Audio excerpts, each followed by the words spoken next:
Chapter 5 Diagon Alley. Harry awoke early the next morning. Although he could tell it was daylight, he kept his eyes shut tight. It was a dream, he told himself firmly.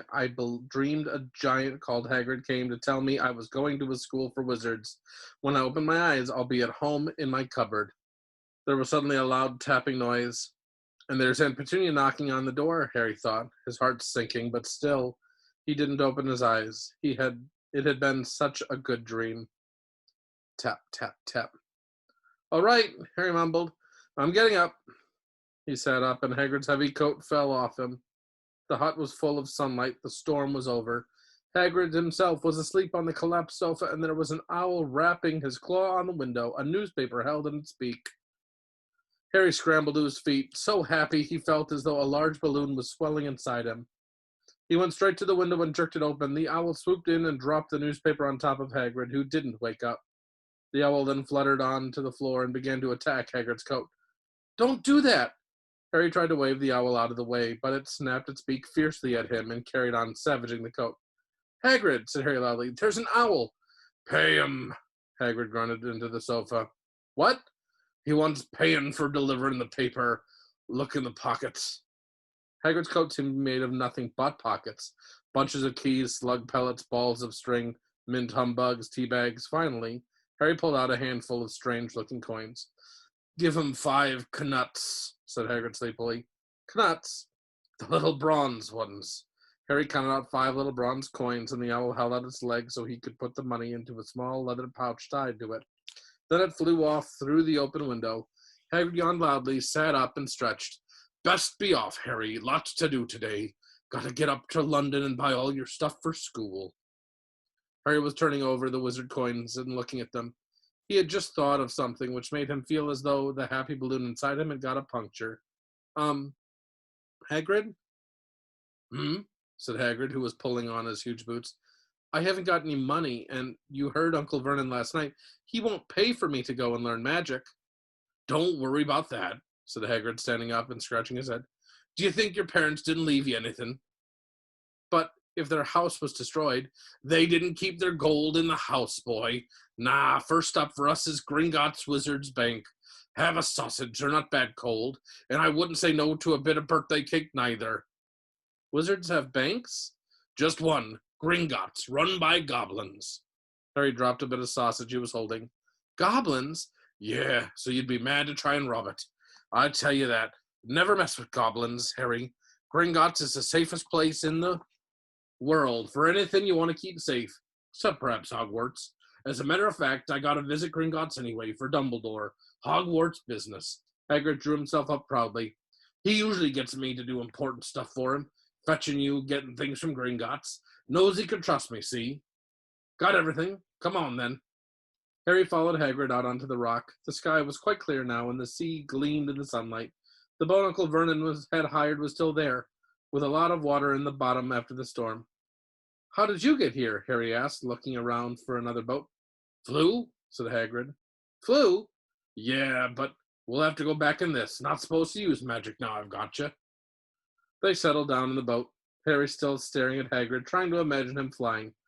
Seems a shame to row, though, said Hagrid, giving Harry another of his sideways looks. If I was to, speed things up a bit, would you mind not mentioning it at Hogwarts? Of course not, said Harry, eager to see more magic. Hagrid pulled out the pink umbrella again, tapped it twice on the side of the boat, and they sped off towards land. Why would you be mad to try and rob Gringotts? Harry asked. Spells, enchantments, said Hagrid, unfolding his newspaper as he spoke. They say there's a dragon's guarding the high security vault, and then you gotta find your way.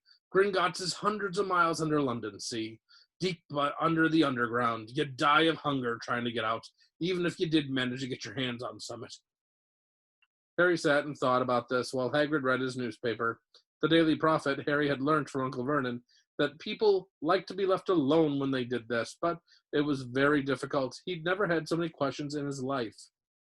Ministry of Magic messing things up as usual, Hagrid muttered, turning the page. There's a Ministry of Magic? Harry asked before he could help himself. Course, said Hagrid. They wanted Dumbledore for minister, of course, but he'd never leave Hogwarts. So old Cornelius Fudge. Got the job. Bungler if ever there was one. So he pelts Dumbledore with owls every morning asking for advice. But what does the Ministry of Magic do? Well, their main job is to keep it from the muggles that are still witches and wizards up and down the country. Why? Why? Blimey, Harry. Everyone would be wanting magic solutions to their problems. Nah, we're best left alone. At this moment, the boat bumped gently into the harbor wall. Hagrid folded up his newspaper, and they clambered up the stone steps onto the street. Passers-by stared a lot at Hagrid as they walked through the little town to the station. Harry couldn't blame them. Not only was Hagrid twice as tall as anyone else, he kept pointing at perfectly ordinary things like parking meters and saying loudly, "See that, Harry? Things these muggles dream up, eh?" "Hagrid," said Harry, panting a bit as he ran to keep up, "did you say there were dragons at Gringotts?" "Well, they say so," said Hagrid. "Crikey, I'd like a dragon." "You'd like one?" "Wanted one ever since I was a kid. Here we go." They had reached the station. There was a train to London in 5 minutes' time. Hagrid, who didn't understand muggle money, as he called it, gave the notes to Harry so he could buy their tickets. People stared more than ever on the train. Hagrid took up 2 seats and sat knitting what looked like a canary yellow circus tent. "Still got your letter, Harry?" he asked as he counted stitches. Harry took the parchment envelope out of his pocket. "Good," said Hagrid. "There's a list in there, everything you need." Harry unfolded the second piece of paper he hadn't noticed the night before and read, "Hogwarts School of Witchcraft and Wizardry. Uniform. First-year students will require 1. 3 sets of plain work robes, black. 2. 1 plain pointed hat, black, for day wear. 3. 1 pair of protective gloves, dragon hide or similar. 4. 1 winter cloak, black, silver fastenings. Please note that all pupils' clothes should carry name tags. Set books. All students should have a copy of each of the following: The Standard Book of Spells, Grade 1, by Miranda Goshawk. A History of Magic, by Bathilda Bagshot. Magical Theory, by Aliberta Waffling. A Beginner's Guide to Transfiguration, by Emmerich Switch. 1000 Magical Herbs and Fungi, by Philida Spore.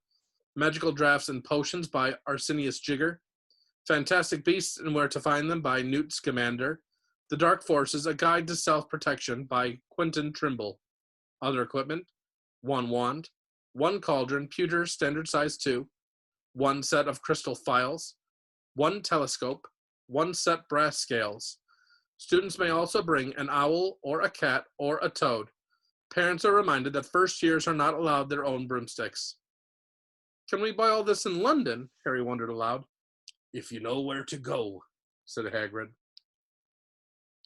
Harry had never been to London before. Although Hagrid seemed to know where he was going, he was obviously not used to getting there an ordinary way.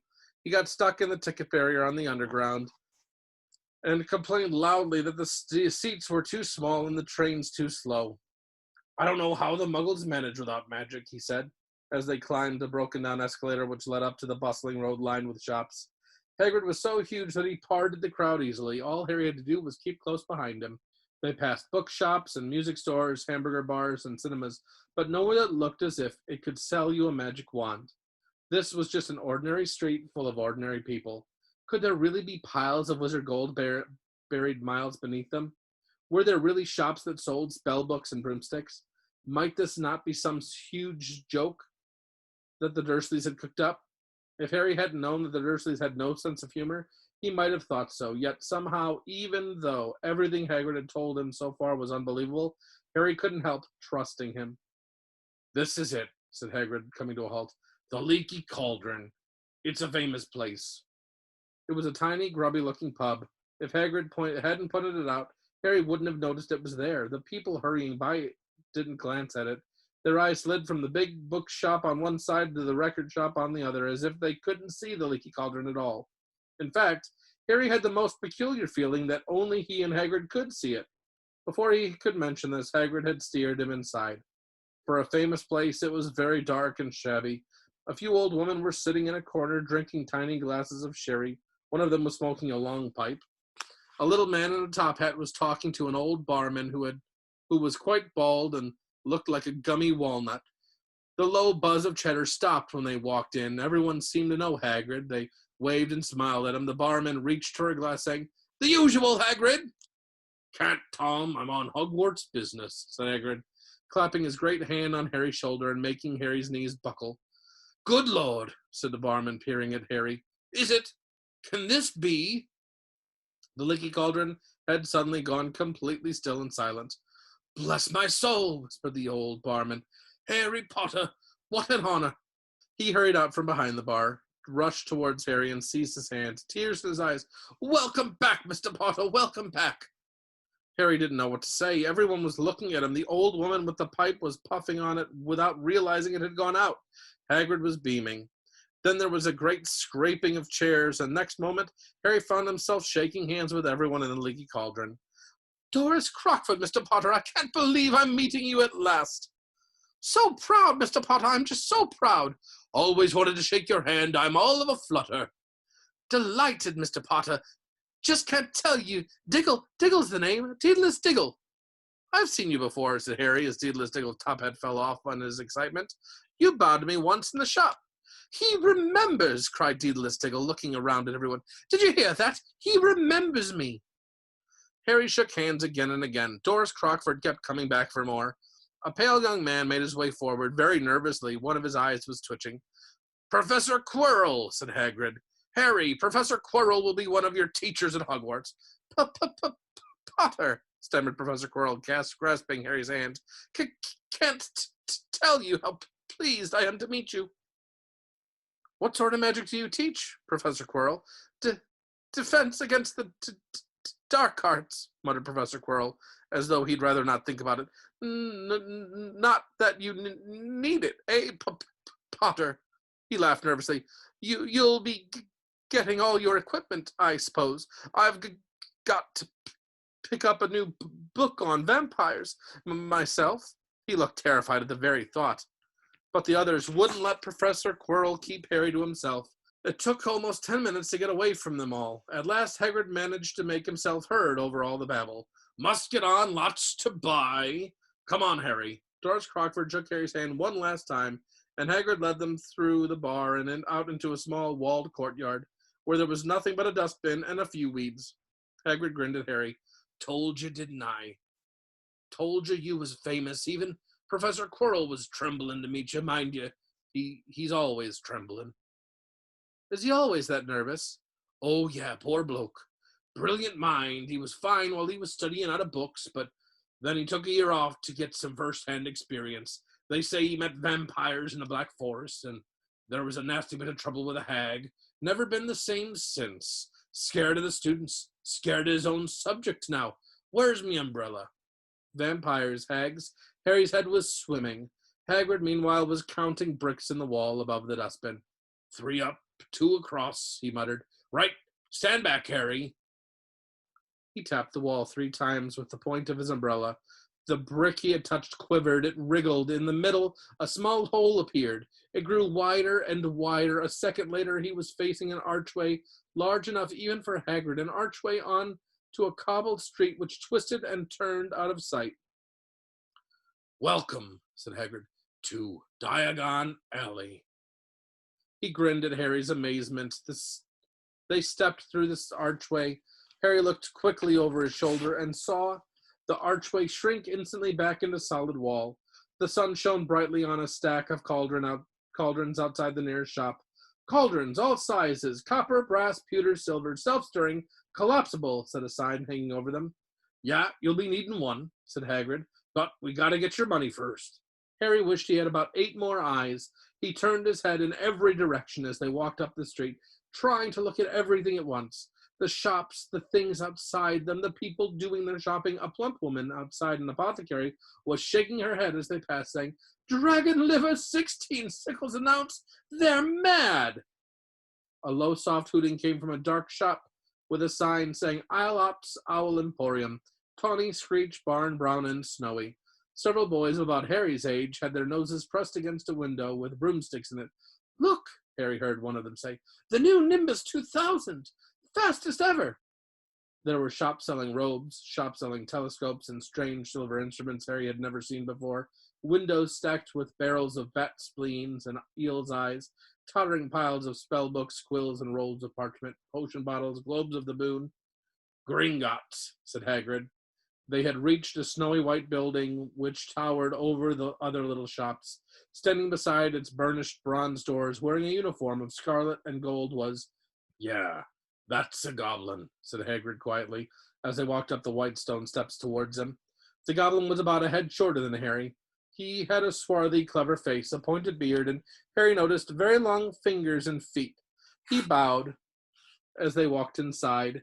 Now, as they were facing a second pair of doors, silver this time, with words engraved upon them. "Enter, stranger, but take heed of what awaits the sin of greed. For those who take but do not earn must pay most dearly in their turn.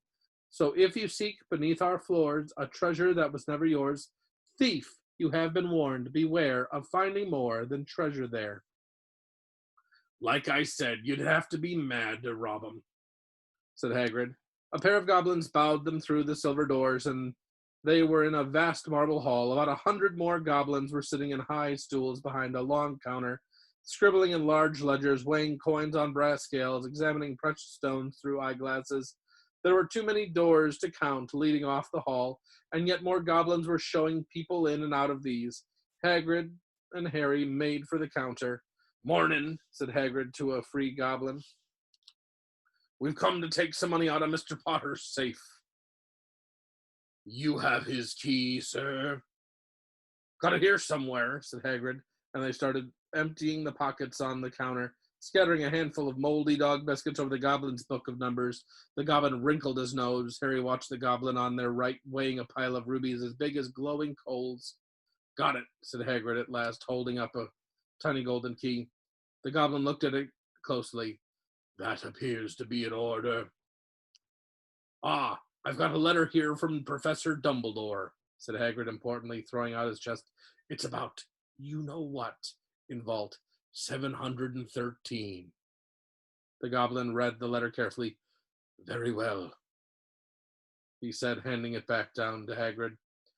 "I will have someone take you there, to both vaults. Griphook!" Griphook was yet another goblin. Once Hagrid had crammed all the dog biscuits back inside his pockets, he and Harry followed Griphook towards one of the doors leading off the hall. "What's the you-know-what in Vault 713? Harry asked. "Can't tell you that," said Hagrid mysteriously. "Very secret Hogwarts business. Dumbledore's trusted me. More my job's worth to tell you." Griphook held the door open for them. Harry, who had expected more marble, was surprised. They were in a narrow stone passageway lit with flaming torches. It sloped steeply downwards, and there were little railway tracks on the floor. Griphook whistled, and a small cart came hurtling up the tracks towards them. They climbed in, Hagrid with some difficulty, and were off. At first they hurtled through a maze of twisting passages. Harry tried to remember left, right, left, middle fork, right, left, but it was impossible. The rattling cart seemed to know its way, because Griphook wasn't steering. Harry's eyes stung as the cold air rushed past them, but he kept them wide open. Once, he thought he saw a burst of fire at the end of a passage, and twisted around to see if it was a dragon. But too late. They plunged even deeper, passing an underground lake where huge stalactites and stalagmites grew from the ceiling and the floor. "I never know," Harry called to Hagrid over the noise of the cart. "What's the difference between stalagmites and stalactites?" "Stalagmites got an M in it," said Hagrid. "And don't ask me questions just now. I think I'm going to be sick." He did look very green, and when the cart stopped at last beside a small door in the passage wall, Hagrid got out and had to lean against the wall to stop his knees trembling. Griphook unlocked the door. A lot of green smoke came billowing out, and as it was cleared, Harry gasped. Inside were mounds of gold coins, columns of silver, heaps of little bronze knuts. "All yours," smiled Hagrid. All Harry's. It was incredible. The Dursleys couldn't have known about this, or they'd have had it from him faster than blinking. How often had they complained how much Harry cost them to keep? And all this time, there had been a small fortune belonging to him, buried deep under London. Hagrid helped Harry pile some of it into a bag. "The gold ones are galleons," he explained. 17 silver sickles to a galleon, and 29 knuts to a sickle. It's easy enough, right? That should be enough for your couple of terms. We'll keep the rest safe for you." He turned to Griphook. "Vault 713 now, please, and can we go more slowly?" "One speed only," said Griphook. They were going even deeper now and gathering speed. The air became colder and colder as they hurtled round tight corners. They went rattling over an underground ravine, and Harry leant over the side to try to see what was down at the dark bottom. But Hagrid groaned and pulled him back by the scruff of his neck. Vault 713 had no keyhole. "Stand back," said Griphook importantly. He stroked the door gently with one of his long fingers, and it simply melted away. "If anyone but a Gringotts goblin tried that, they'd be sucked through the door and trapped in there," said Griphook. "How often do you check to see if anyone's inside?" Harry asked. "About once every 10 years, said Griphook with a rather nasty grin. Something really extraordinary had to be inside this top security vault. Harry was sure. He leaned forward eagerly, expecting to see fabulous jewels at the very least, but at first he thought it was empty. Then he noticed a grubby little package wrapped up in brown paper lying on the floor. Hagrid picked it up and tucked it deep inside his coat. Harry longed to know what it was, but knew better than to ask. "Come on, back in this infernal cart, and don't talk to me on the way back. It's best if I keep my mouth shut," said Hagrid. One wild cart ride later, they stood blinking in the sunlight outside Gringotts. Harry didn't know where to run first now that he had a bag full of money. He didn't have to know how many galleons there were to a pound to know that he was holding more money than he'd had in his whole life. More money than even Dudley had ever had. "Might as well get your uniform," said Hagrid, nodding toward Madame Malkin's robes for all occasions. "Listen, Harry, would you mind if I slipped off back for a pick-me-up in the leaky cauldron? I hate them Gringotts carts." He did still look a bit sick, so Harry entered Madame Malkin's shop alone, feeling nervous. Madame Malkin was a squat, smiling witch dressed all in mauve. "Hogwarts, dear," she said when Harry started to speak. "Got the lot here. Another young man being fitted up just now. In fact." In the back of the shop, a boy with a pale, pointed face was standing on a footstool, while a second witch pinned up his long black robes. Madame Malkin stood Harry on the stool next to him, slipped a long robe over his head, and began to pin it to the right length. "Hello," said the boy. "Hogwarts, too?" "Yes," said Harry. "My father's next door buying my books, and mother's up the street looking at wands," said the boy. He had a bored, drawling voice. "Then I'm going to drag them off to look at racing brooms. I don't see why first years can't have their own. I think I'll bully father into getting me one, and I'll smuggle it in somehow." Harry was strongly reminded of Dudley. "Have you got your own broom?" the boy went on. "No," said Harry. "Play Quidditch at all?" "No," Harry said again, wondering what on earth Quidditch was. "I do. Father says it's a crime if I'm not picked to play for my house, and I must say I agree. Know what house you'll be in yet?" "No," said Harry, feeling more stupid by the minute. "Well, no one really knows until they get there, do they? But I know I'll be in Slytherin. All our family have been. Imagine being in Hufflepuff. I think I'd leave, wouldn't you?" Said Harry, wishing he could say something a bit more interesting. "I say, look at that man," said the boy suddenly, nodding towards the front window. Hagrid was standing there, grinning at Harry and pointing to two large ice cream cones to show he couldn't come in.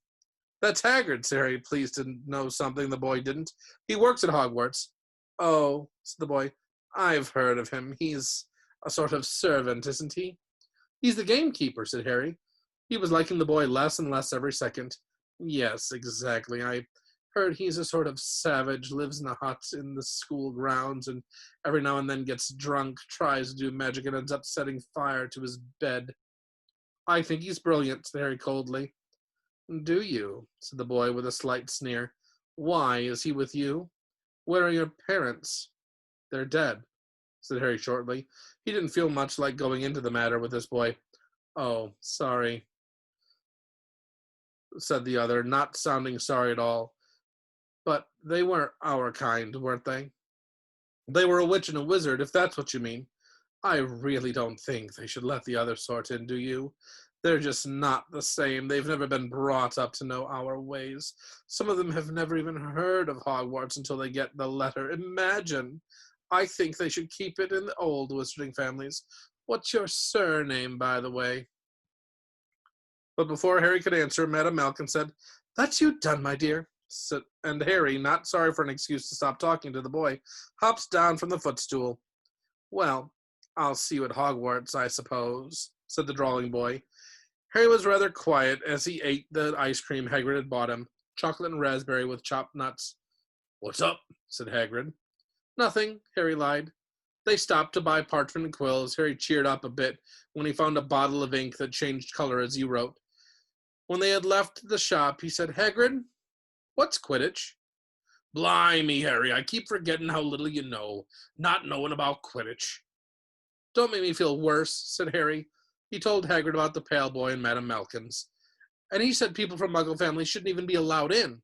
"You're not from a Muggle family, and if he'd known who you were, he's grown up knowing your name if his parents are wizarding folk. You saw him in the Leaky Cauldron anyway.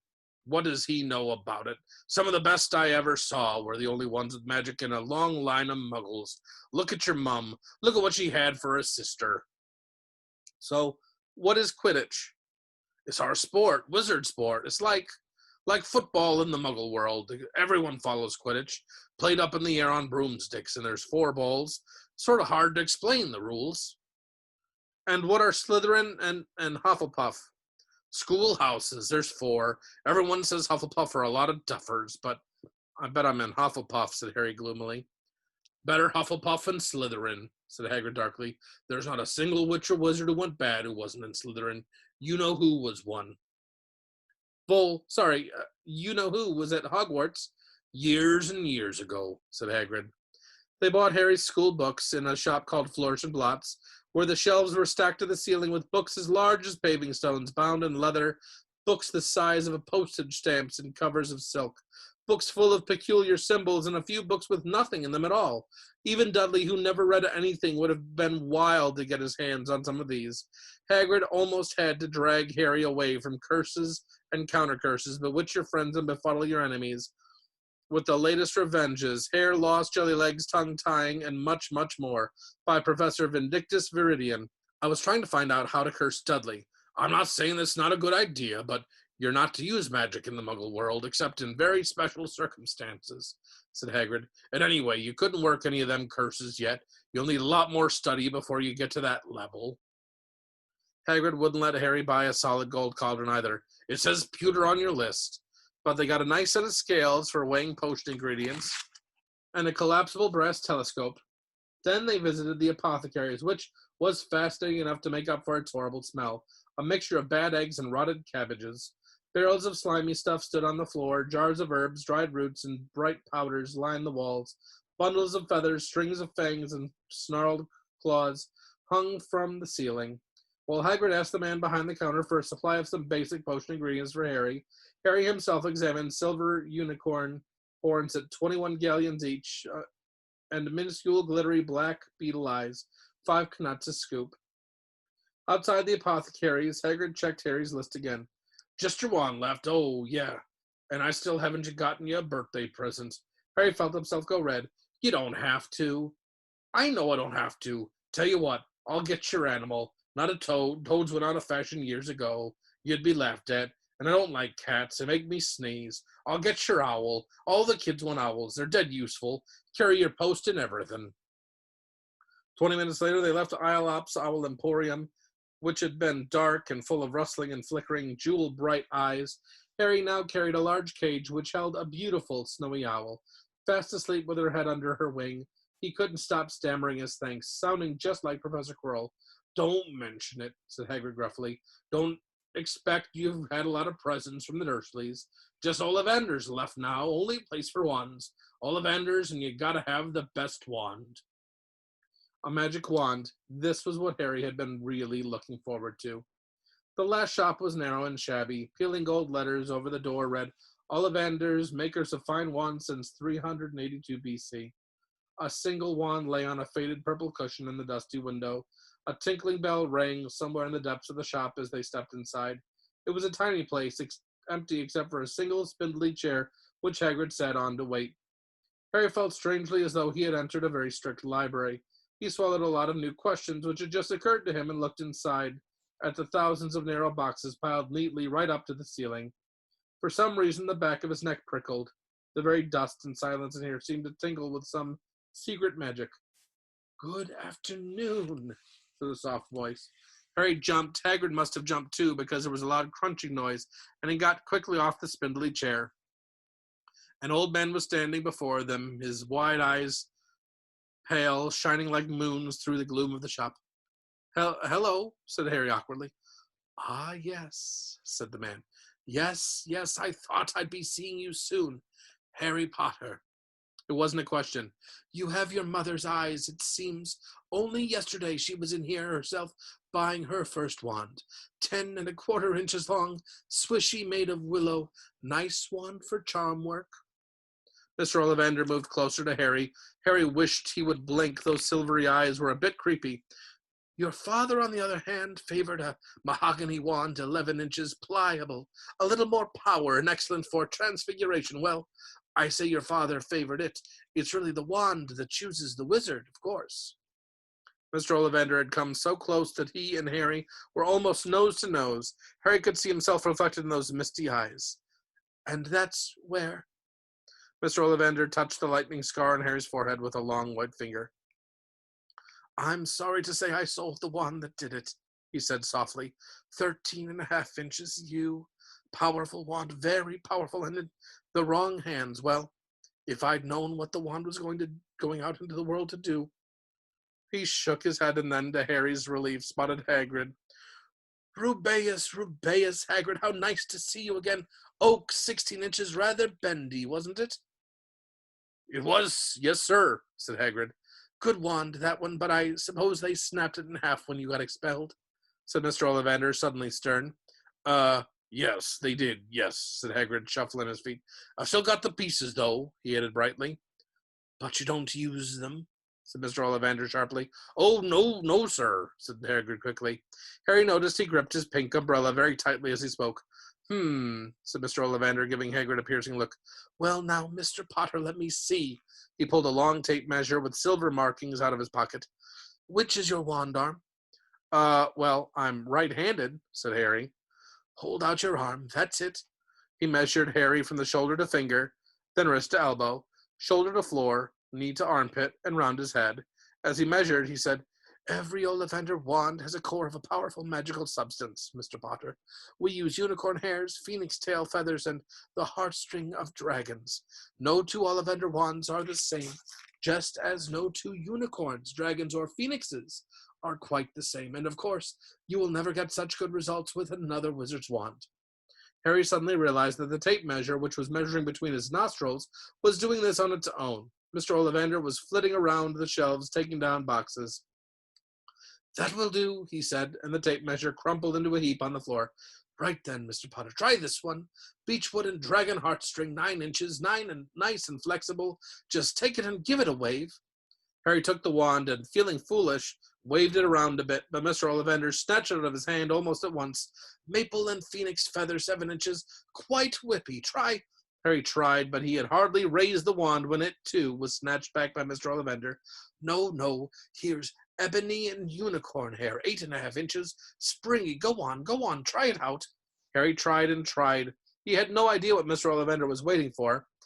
The pile of tried wand was mounting higher and higher on the spindly chair, but the more wands Mr. Ollivander pulled from the shelves, the happier he seemed to become. Tricky customer, eh? Not to worry, we'll find the perfect match here somewhere. I wonder. Now, yes, why not? Unusual combination, holly and phoenix feather, 11 inches, nice and supple. Harry took the wand. He felt the sudden warmth in his fingers. He raised the wand above his head, brought it swishing down through the dusty air, and a stream of red and gold sparks shot from the end like a firework, throwing dancing spots of light on the walls. Hagrid whooped and clapped, and Mr. Ollivander cried, Oh, bravo, yes, indeed, oh, very good. Well, how curious, how very curious. He put Harry's wand back into its box and wrapped it in brown paper, still muttering, Curious. Sorry, said Harry, but what's curious? Mr. Ollivander fixed Harry with his pale stare. I remember every wand I've ever sold, Mr. Potter, every single wand. It so happens that the phoenix whose tail feather is in your wand gave another feather, just one other. It is very curious indeed that you should be destined for this wand, when its brother gave you that scar. Harry swallowed. Yes, 13 1/2 inches, you. Curious indeed how these things happen. The wand chooses the wizard, remember. I think we must expect great things from you, Mr. Potter. After all, he who must not be named did great things. Terrible, yes, but great. Harry shivered. He wasn't sure he liked Mr. Ollivander too much. He paid 7 gold galleons for his wand, and Mr. Ollivander bowed them from his shop. The late afternoon sun hung low in the sky as Harry and Hagrid made their way back down Diagon Alley. Back through the wall, back through the leaky cauldron, now empty. Harry didn't speak at all as they walked down the road. He didn't even notice how much people were gawping at them on the underground, laden as they were with all their funny-shaped packages, with the sleeping snowy owl on Harry's lap, up another escalator out into Paddington Station. Harry only realized where they were when Hagrid tapped him on the shoulder. "Got time for a bite to eat before your train leaves," he said. He bought Harry a hamburger, and they sat down on plastic seats to eat them. Harry kept looking around. Everything looked so strange somehow. "You all right, Harry? You're very quiet," said Hagrid. Harry wasn't sure he could explain. He'd just had the best birthday of his life, and yet he chewed his hamburger, trying to find the words. "Everyone thinks I'm special," he said at last. "All those people in the leaky cauldron, Professor Quirrell, Mr. Ollivander. But I don't know anything about magic at all. How can they expect great things? I'm famous, and I can't even remember what I'm famous for. I don't know what happened when the night my parents died." Hagrid leaned across the table. Behind the wild beard and eyebrows, he wore a very kind smile. "Don't worry, Harry. You'll learn fast enough. Everyone starts at the beginning at Hogwarts. You'll be just fine. Just be yourself. I know it's hard. You've been singled out, and that's always hard. But you'll have a great time at Hogwarts. I do. Still do. Matter of fact."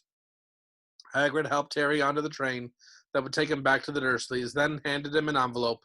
"For your ticket for Hogwarts," he said. "1st of September, King's Cross. It's all on your ticket. Any problems with the Dursleys, send me a letter with your owl. She'll know where to find me. See you soon, Harry." The train pulled out of the station. Harry wanted to watch Hagrid until he was out of sight. He rose in his seat and pressed his nose against the window, but he blinked, and Hagrid had gone. That's the end of chapter 5.